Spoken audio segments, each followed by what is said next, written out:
Ya, selamat siang pendengar.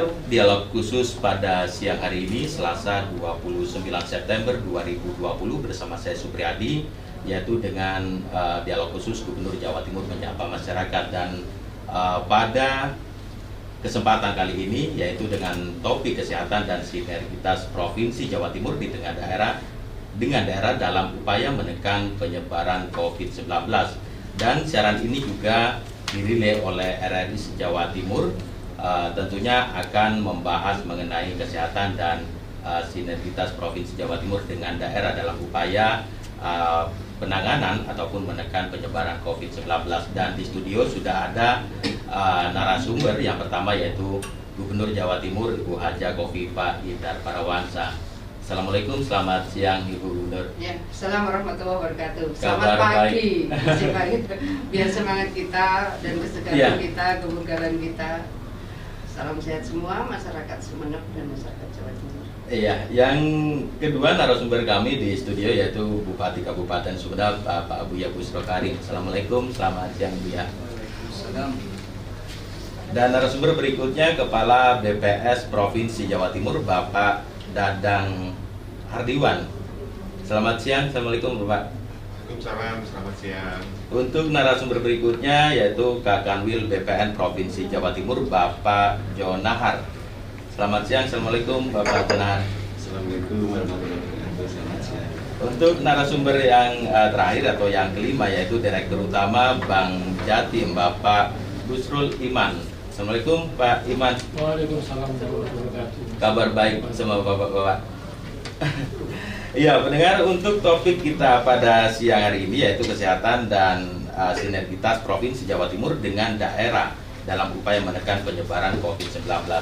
Kita ke Ibu Gubernur dulu mengenai perkembangan. Kita ingin tahu perkembangan kasus COVID-19 di Provinsi Jawa Timur seperti apa sejauh ini. Saya ingin sampaikan dulu bahwa Gubernur selain sebagai kepala daerah juga adalah kepala pemerintah pusat yang ada di daerah. Oleh karena itu sinergitas dengan berbagai instansi vertikal itu menjadi sebuah keniscayaan. Lalu koordinasi dengan pemerintah kabupaten kota pasti itu adalah sebuah kewajiban. Oleh karena itu mensinergikan instansi vertikal dengan para bupati wali kota juga adalah sebuah keniscayaan.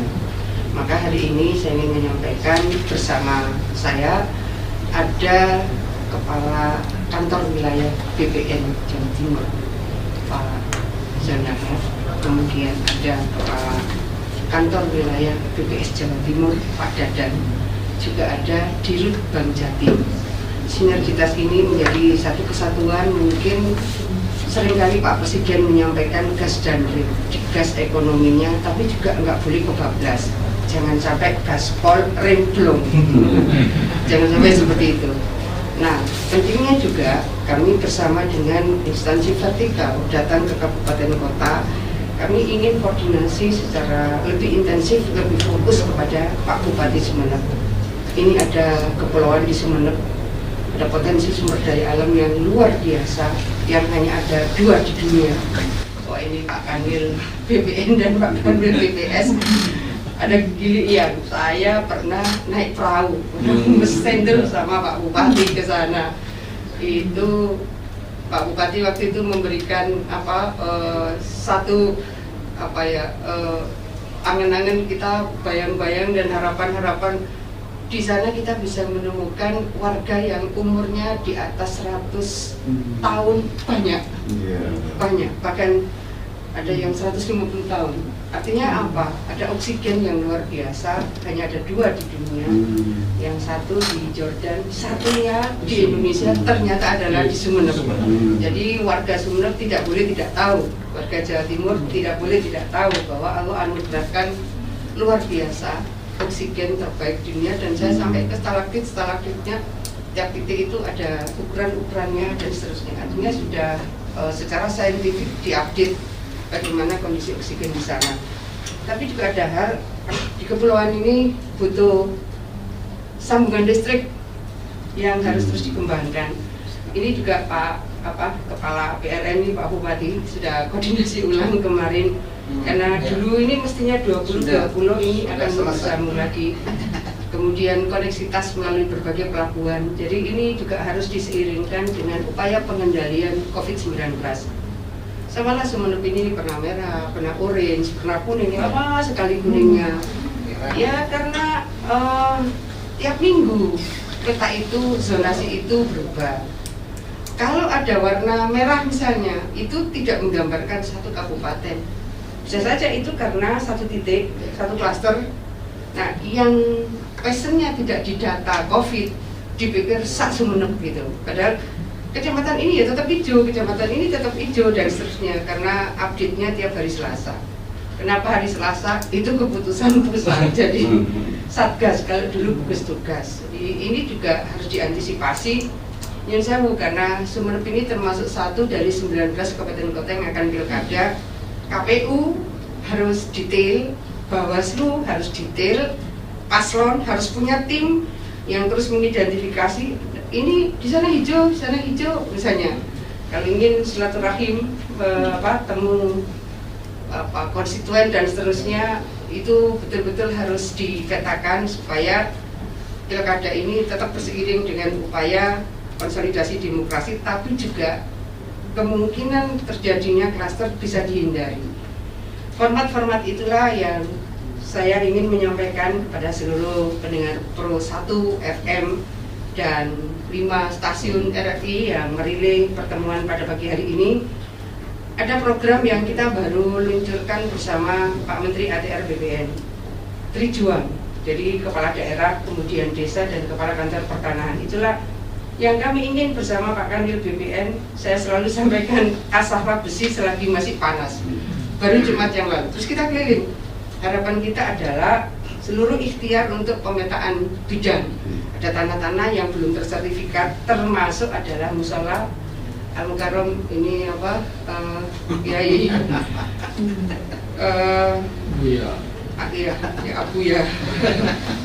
Buya Busro Karim. Kalau ada madrasah, ada pesantren, ada masjid yang belum bersertifikat, saya rasa ini saatnya kita melakukan berbagai percepatan Pak Bupati. Komitmen itu harus sampai.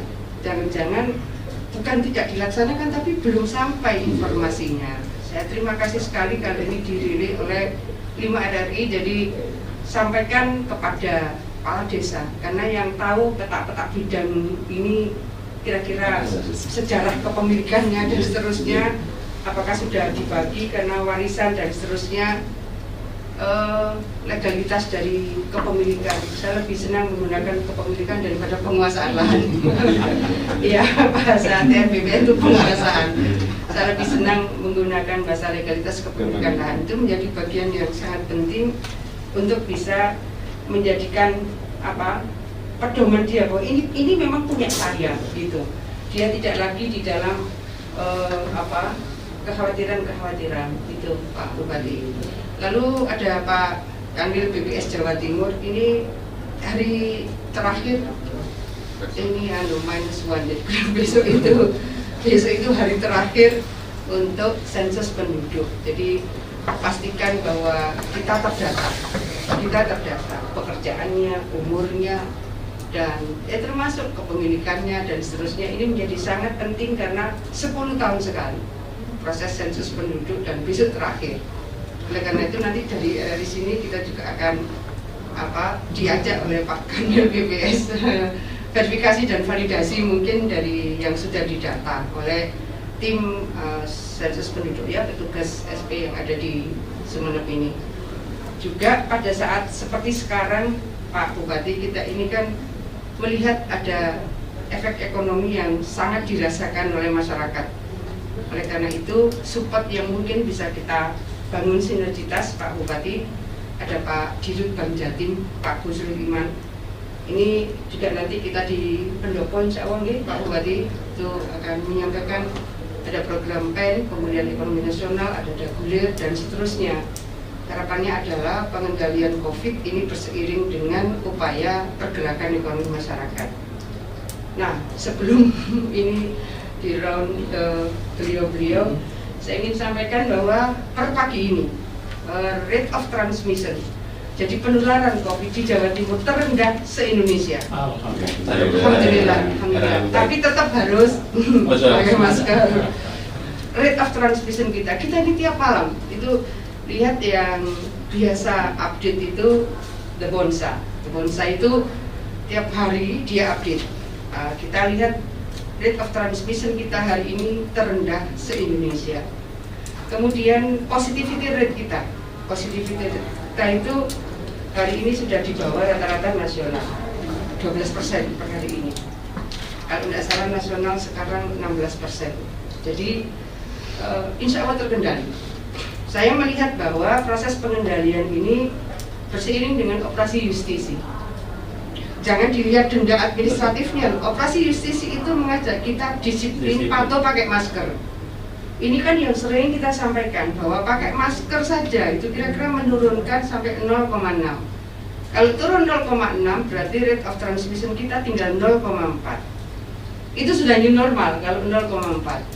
Tetapi tetepan new normal ini disiplin pakai masker, disiplin menjaga jarak yang aman, disiplin cuci tangan, disiplin dengan asupan gizi yang baik dan seterusnya. Kemudian ini berseiring dengan bahwa kalau dengan provinsi yang padat penduduk Jawa Tengah, Jawa Barat, DKI, kita ini angka aktif terendah. Jadi angka aktif terendah itu ada di Jawa Timur. Ini sudah semingguan kemarin. Terus dan saya tiap sore pasti update itu, malam lagi update The Bonsanya dan seterusnya. Ini menjadi penting update data ini supaya kita mengetahui dan bisa mengukur yang kita lakukan ini efektif apa enggak, yang kita lakukan ini memberikan dampak apa tidak. Nah, oleh karena itu terima kasih kepada seluruh masyarakat yang sudah memberikan dukungan terhadap kepatuhan, kedisiplinan untuk menjalankan protokol kesehatan. Yang harus berada di garda depan adalah masyarakat. Kita mencoba memanage proses ini, jangan sampai yang sehat jangan tertular. Kalau yang terlanjur tertular segera dilayani, dirawat supaya segera sehat. Hindari isolasi mandiri di rumah kalau tidak disupport oleh sanitasi yang cukup, ventilasi yang cukup, gizi yang cukup. Kalau tidak bisa disupport seperti itu, segera cek ke layanan terdekat, ke rumah sakit rujukan. Kalau RSUD, rumah sakit lapangan, semuanya free. Swab apapun yang ada di dalam layanan RSUD semuanya free, semuanya gratis. Jadi saya mohon kepada kita semua, pertama memang mengendalikan diri kita, proteksi diri kita, melindungi diri kita sama dengan melindungi orang di lingkungan kita. Saya rasa begitu. Terima kasih. Kita ke Pak Bupati Kabupaten Sumeneb untuk program-program penanganan COVID termasuk juga seperti yang disebutkan oleh Ibu Gubernur, Kabupaten Sumeneb menjadi salah satu dari 19 kabupaten kota yang akan menyelenggarakan pilkada serentak. Hal-hal yang telah dilakukan dan akan dilakukan apa ini, Pak?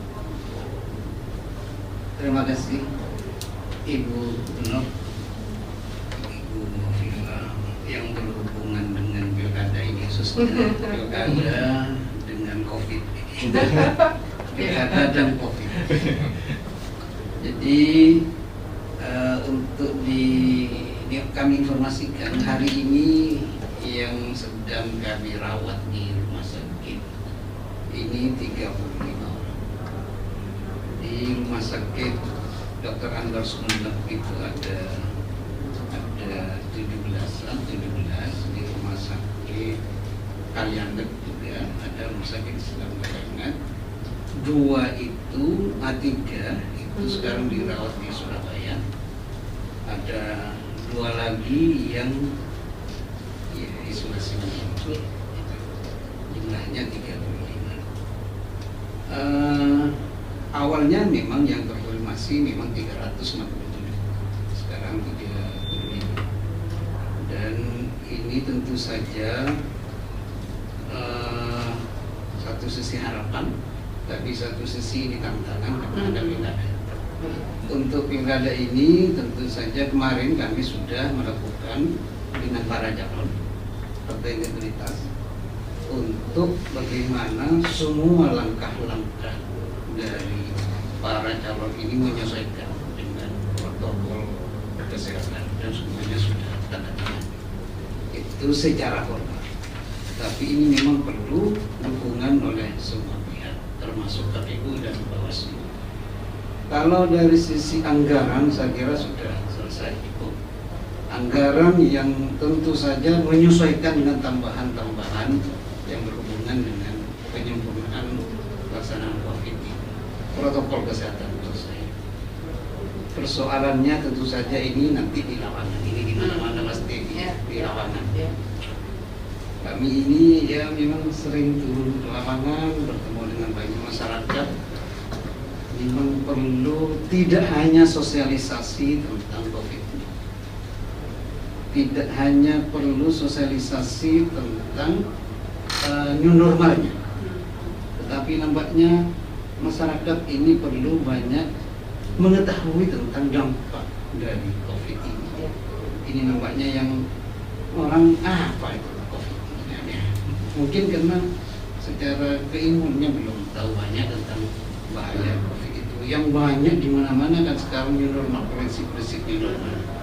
Mungkin itu bisa diterusin, tapi mungkin perlu ditambah. Dan itu yang kami lakukan dengan Bapak Kapolres, dengan Bapak Dandim dan semacamnya kami lakukan itu untuk bahwa bagaimana yang namanya dampak ketika kita kena COVID-19. Dan tentu saja sudah dilakukan di berbagai titik sekarang ini sidang-sidang di tempat itu. Sudah Operasi justisi. Iya, operasi justisi sudah dilakukan. Bahkan hari ini kami sedang melockdown satu kecamatan. Satu kecamatan itu ada 7 desa yang dalam 1 bulan ini 6 meninggal. Bulan yang kemarin. Maka kami lockdown sudah 1 minggu lebih ini, tetapi khusus desa-desa yang sudah kami petakan. Jadi tidak semua di kecamatan itu kita, tapi langsung ada 9 desa yang berdekatan itu kita, dan semua tentu saja merupakan tanggung jawab kami karena sudah di lockdown. Sejak awal tidak bisa sembarangan keluar, atau yang dari luar juga tidak masuk. Ini saya kira memang tanggung jawab kami sebagai pemerintah yang sebenar, dan ini sudah terus dilakukan kami dengan KPU, Bawaslu, agar semuanya menyesuaikan dengan prinsip-prinsip yang normal. Itu kalau berbicara COVID dan pilkada, karena ini sebenarnya seperti itu. Iya, berarti pilkada sebenarnya harus aman, harus dan sukses sehat. Dan aman. Tambah sehat Pak ya. Iya, mendengar yang ingin bergabung dalam kesempatan pada siang hari ini, yaitu Gubernur Jawa Timur menyapa masyarakat, bisa melalui line telepon di 662317 dan 665396 dengan kode area 0328. Kita juga akan membahas mengenai seperti yang disebutkan oleh Gubernur mengenai BPS, Badan Pusat Statistik. Besok hari terakhir untuk sensus penduduk. Namun sebelum itu dijawab, ada penelpon yang ingin bergabung. Halo, selamat siang. Waalaikumsalam. Dengan Bapak siapa di mana? Iya. Iya.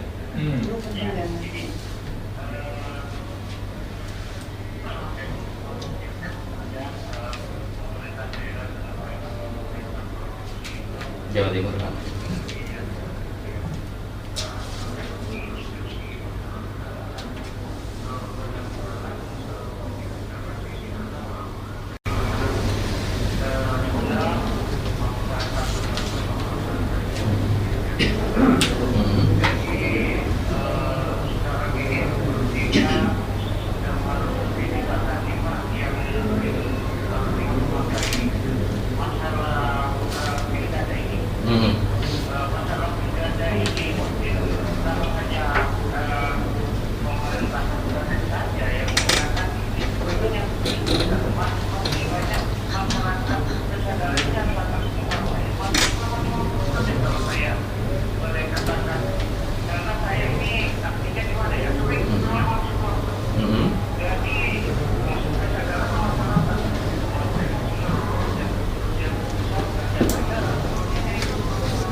Waalaikumsalam.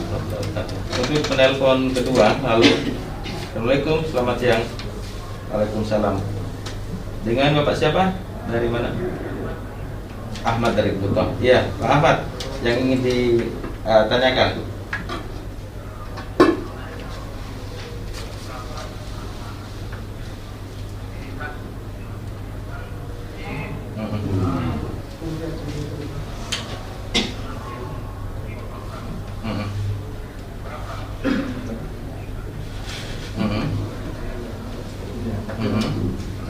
Ya, terima kasih Pak Ahmad dari Bluetooth. Ya, kita sebelum membahas mengenai dua penelpon, yang satu tentang mengenai protokol kesehatan di tengah pilkada dan juga jumlah tanah yang sejauh ini belum bersertifikat. Namun kita akan bertanya ke Pak Dadang mengenai sensus penduduk sejauh ini sudah berapa persen, karena besok sudah terakhir ini, Pak. Terima kasih. Sebelum saya sampaikan, mungkin perlu saya informasikan bahwa berkaitan dengan sensus penduduk tahun 2020 ini merupakan sensus yang ke-7 kalinya. Sebelumnya ada sensus penduduk 1961, 71, 80, 90, 2000, dan 2010. Nah, sensus penduduk ini juga merupakan amanat dari Undang-Undang Nomor 16 Tahun 97 tentang statistik, dan juga rekomendasi dari PBB atau UN, di mana setiap negara harus melaksanakan sensus penduduk minimal 10 tahun sekali. Adapun tujuan daripada sensus adalah tentunya untuk melihat jumlah penduduk, ya, beserta karakteristik penduduk. Nah, pelaksanaan sensus penduduk sebelum offline ini pada bulan September, kami sudah melaksanakan sensus penduduk online, ya, pada tanggal 15 Februari sampai dengan 29 Mei 2020. Nah, pelaksanaan sensus penduduk 2020 ini sebetulnya merupakan suatu hal yang baru. Kenapa? Karena baru sensus penduduk 2020 ini kita menggunakan data Dukcapil sebagai prelis. Yang sebelumnya kita menggunakan metode tradisional. Nah, di negara-negara maju, pelaksanaan sensus penduduk itu sudah menggunakan registrasi. Nah, kita di Indonesia ini untuk menuju registrasi yang bagus, ya tentunya ada satu kombinasi. Nah, disinilah Badan Pusat Statistik untuk melaksanakan sensus penduduk dengan metode kombinasi, di mana sebelum kita turun di lapangan, sebelum kita melaksanakan verifikasi di lapangan, kita sudah ada satu set data dari Dukcapil yang kami lakukan sebagai dasar untuk pelaksanaan sensus penduduk online. Kemudian selanjutnya kita menyusun daftar penduduk yang dipakai untuk memverifikasi di lapangan berkaitan dengan keberadaan. Nah, di sensus penduduk ini kita bisa mendapatkan data secara penduduk secara de jure, di mana secara administrasi berada, tetapi yang bisa kita dapatkan juga secara de facto. Jadi de facto ini juga menjadi penting tatkala keberadaan penduduk ini khususnya untuk program-program yang berkaitan dengan masyarakat. Nah, untuk sampai dengan tanggal 29 September ini, ya, ini sebetulnya sudah hampir selesai. Kita ya 99 boleh dikata sudah hampir 100%. Ya, hanya kami memang harus melakukan juga verifikasi lagi untuk memastikan keberadaan penduduk yang ada di seluruh Indonesia, ya, termasuk Jawa Timur, termasuk juga di Sumeneb. Nah, ini yang kami sedang melakukan, ya, harapan kami partisipasi daripada masyarakat yang belum melaksanakan atau belum dikunjungin, ya, siapa tahu ada kejadian seperti itu, hendaknya juga berpartisipasi aktif untuk melaporkan kepada RT, kemudian juga melaporkan juga kepada petugas sensus. Nah, ini harapan kami bahwa dengan adanya pelaksanaan sensus penduduk ini, mari kita semua ya, agar bisa berpartisipasi untuk mencatat dirinya untuk apa? Untuk Indonesia. Ya, kami sudah mendapat support yang luar biasa dari pimpinan, baik itu Ibu Gubernur, baik itu Bupati maupun Wali Kota di seluruh Jawa Timur, yang mudah-mudahan dengan dukungan penuh ini keberadaan penduduk ini tercatat di sensus penduduk 2020. Demikian. Ya. Untuk menjawab pertanyaan dari para penelpon tadi, dari Pak Hendra Cipta ini mengenai masih ada masyarakat yang tidak patuh terhadap protokol kesehatan, dan hal ini juga harus menjadi perhatian karena 19 kabupaten kota di Jawa Timur akan melaksanakan pilkada serentak. Mungkin bisa ditambahkan atau dijelaskan ini, Bu Gubernur. Bisa ke satgas masing-masing kabupaten kota, saya rasa. Waktu kita tidak cukup banyak, jadi mungkin kaitan dengan sertifikat. Ada Pak Kanwil PPN, terus langsung Pak Kanwil PPN. Kalau masalah mengenai protokol kesehatan memang sudah gencar dilakukan, tinggal masyarakat mengaplikasikan seperti apa di lapangan. Dan kan masing-masing ada satgas, ada operasi justisi di situ, ada Polri, ada jaksa, ada hakim, ada TNI, bareng-bareng dengan Satpol PP. Jadi saya rasa berseiring. Untuk pertanyaan dari Bapak Ahmad di Pluto ini mengenai jumlah tanah yang belum bersertifikat di BPN, seperti apa datanya nih, Pak? Terima kasih. Sebelum menjawab pertanyaan itu, ya, bahwa kami bersama Ibu Gubernur sangat mendukung sekali pensertifikatan kepemilikan masyarakat di Jawa Timur, sehingga perlu kami sampaikan masyarakat Jawa Timur bahwa kepemilikan di Jawa Timur kami bersama-sama dengan Ibu Gubernur, bersama-sama Pak Bupati dan bersama-sama Kepala Desa ingin mensertifikatkan seluruhnya. Dan untuk data sementara yang disampaikan tadi, bahwa kita di Jawa Timur itu bidangnya, jumlah bidang seluruhnya itu 19.498.477 bidang, yang terdaftar 10.803.626 bidang, artinya yang bersertifikat sudah lebih daripada jumlah datanya, yaitu sekitar 55,4%. Yang belum bersertifikat 8.694.851 atau 44,6%. Ini juga pasti menggambarkan juga tentang sertifikat tanah wakaf, pesantren, pondok, itu kira-kira yang belum bersertifikat itu kira-kira sekitar 44%, dan yang telah bersertifikat kurang lebih 55,4%. Nah, untuk sertifikasi tanah wakaf, pondok pesantren dan sebagainya itu sudah ada edaran Menteri yang mempermudah nomor 1 tahun 2018 dari Pak Sofyan Jalil, bahwa apabila tidak ada nadir atau itu dapat dibentuk nadir sementara. Terus yang kedua, apabila surat tanah akte ikrar wakafnya itu tidak ada, dapat dibuat surat pernyataan bahwa masjid ini, madrasah ini,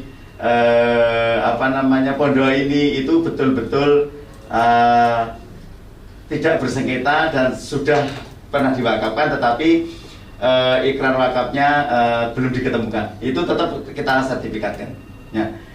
Nah, yang penting sekali yang kami diajak Ibu Gubernur ini adalah Ibu itu pengen sekali rakyatnya di Jawa Timur ini semuanya bersertifikat kepemilikannya.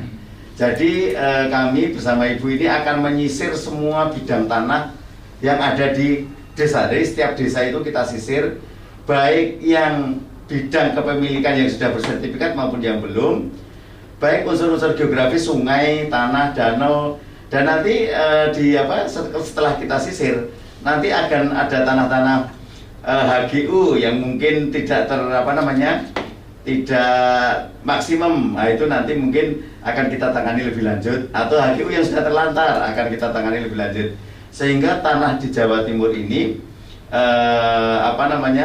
Ibu Gubernur ingin mempunyai nilai yang sekarang menyambung dengan Pak Bang Jatim. Akhirnya bagaimana mengoptimalkan sehingga bidang-bidang tanah di Jawa Timur ini tidak terlantar, satu, terus digarap dengan baik, maksimum, serta apabila memang nanti ada nilai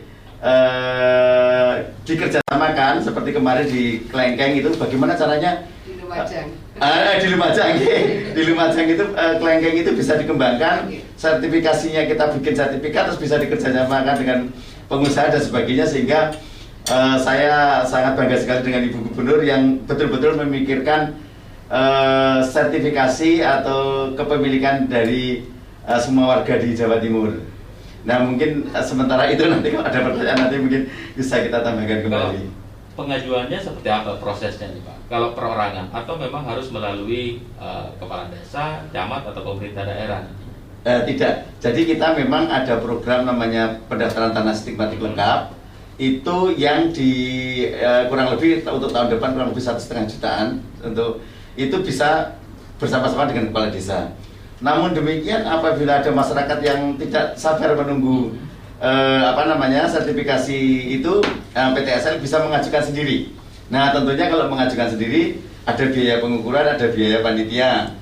Nah, sedangkan kalau dengan PTSL itu biaya pengukuran, biaya panitia dan biaya lain-lainnya itu ditanggung oleh negara. Nah, tetapi untuk sertifikasi yang yang diajukan sendiri itu ditanggung oleh yang bersangkutan. Nah ini mungkin bagi yang ekonominya kuat dan bila perlu para pengusaha kalau ingin membantu rakyatnya di desa itu disertifikatkan semuanya, nanti mungkin biayanya jadi murah karena kita pakai biaya yang standar pendaftaran tanah sistematik lengkap. Ya, kita ke Pak Iman dari Direktur Utama Bank Jatim. Program-program apa saja yang telah dilaksanakan, Pak?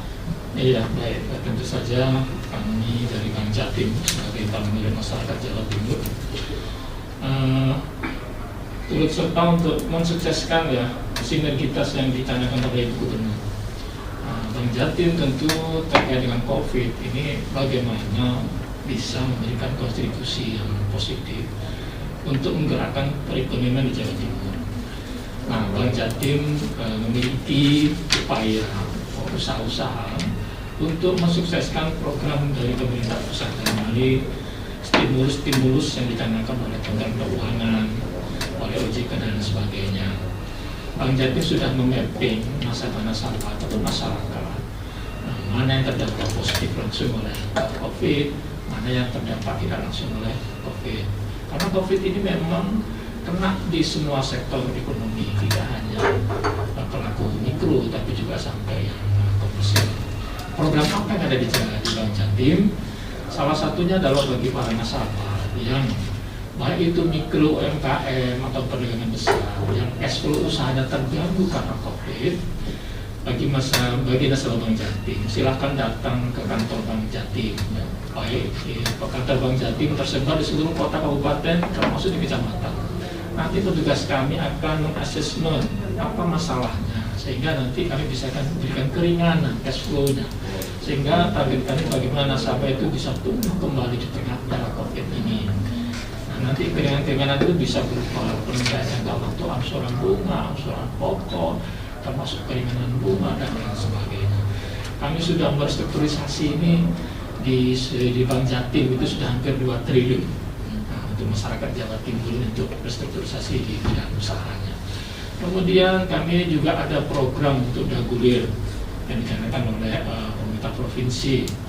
Lebih dari 100 miliar dagulir yang kami salurkan. Ini juga salah satu upaya untuk menggerakkan ekonomi masyarakat Jawa Timur, terutama pelaku UMKM. Yang ketiga, Bank Jatim juga punya program PEN, Pemulihan Ekonomi Nasional. Bank Jatim mendapat dana PEN ini sebesar 2 triliun per 14 Agustus yang lalu, di mana Bank Jatim harus meleverage 2 kali, sehingga Bank Jatim ke depan akan memberikan pinjaman sampai sebesar 4 triliun sampai tanggal 21 Februari tahun 2021. Alhamdulillah posisi terakhir penyelenggaraan dana PEN ini sudah mencapai 1,6 triliun. Itu bagi para masyarakat Sumeneb, terutama masyarakat Jawa Timur yang memang sedang melakukan usahanya baik di sektor mikro, retail, menengah dan sebagainya, bila mana membutuhkan pinjaman, pendanaan untuk permodalan, silakan datang ke Bank Jatim karena kita masih ada 2,4 triliun lagi dan tentu saja ini bisa membantu perekonomian masyarakat di Jawa Timur. Nah, terkait dengan program sertifikasi BPN, kami Bank Jatim siap untuk mensukseskan juga dalam hal ini. Kami menghimbau masyarakat yang sudah memiliki sertifikat, bila mana membutuhkan bantuan modal untuk usaha dan sebagainya, kiranya itu untuk usaha yang produktif, sehingga nanti itu bisa menopang ekonomi sebuah keluarga, baik itu UMKM dan lain sebagainya, dan pada akhirnya nanti menggerakkan ekonomi di wilayah Jawa Timur. Saya kira demikian. Kalau selama COVID, mungkin saya menambahkan. Silakan, Pak. Jadi kami lakukan Bu Gubernur. Jadi yang dicanangkan Ibu, ekonomi juga tetap harus jalan, itu kita mempunyai hak tanggungan 32,58 triliun Ibu sampai dengan saat ini di Jawa Timur. Jadi kayaknya masih yang terbesar ini di Indonesia. Berarti yang pinjem itu. Iya, berarti sertifikatnya banyak yang berjalan Bu. Iya. Produktif. Baik, alhamdulillah. Ini meningkatnya karena COVID atau Enggak sih, bukan karena COVID, karena di dalam berbagai kunjungan Presiden saya mendampingi banyak sekali yang setelah mendapatkan sertifikat itu kemudian terinspirasi untuk menginisiasi usaha-usaha sesuai dengan skill yang mereka miliki atau potensi lokal yang ada di sekeliling mereka. Jadi apa yang sebetulnya kita harapkan dari sertifikat yang sudah mereka miliki itu bisa menjadi sesuatu yang produktif dan akan mendorong peningkatan kesejahteraan masyarakat. kita kan juga membahas mengenai vaksin. Ini pemerintah pusat juga Desember ini rencana vaksin. Seperti apa untuk Provinsi Jawa Timur? Apa sudah? Pengadaannya terpusat. Kita tunggu saja sampai kemudian proses ini kan masih clinical trial tahap ketiga untuk Indonesia. Jawa Timur memang satu dari 3 provinsi yang akan diprioritaskan untuk mendapatkan vaksin itu, terutama untuk mereka yang berada di garda terdepan pada pelayanan pasien COVID. Jadi akan lebih diprioritaskan pada nakes dan mereka yang di garda terdepan itu, misalnya sekarang adalah Polri yang selalu berada di lini terdepan untuk memberikan berbagai keamanan ketertiban masyarakat. Itu juga termasuk yang kategori prioritas.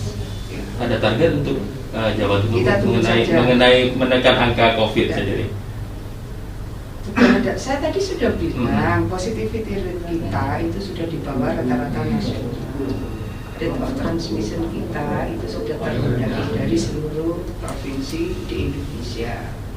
Aktif COVID-19 di Jawa Timur itu sudah paling rendah di antara Jawa Tengah, Jawa Barat, dan DKI. Itu artinya bahwa semuanya insya Allah terkendali, dan tadi saya sampaikan terima kasih pada masyarakat terutama yang sudah makin patuh, makin disiplin untuk menjalankan protokol kesehatan. Dan tentu adalah para nakes. Nakes ini bisa dokter, perawat, dan seluruh sanitarian yang sudah memberikan layanan terbaik bagi pasien COVID-19. Saya rasa itu kali ya. Kita harus berkejaran. Ya. Betul. Ya. Yang ingin disampaikan Ibu Gubernur yang terakhir pada kesempatan kali ini kepada masyarakat. Terima kasih semuanya, dan kebersamaan ini, sinergitas ini, kolaborasi ini memang harus kita bangun vertikal horizontal. Ya, terima kasih.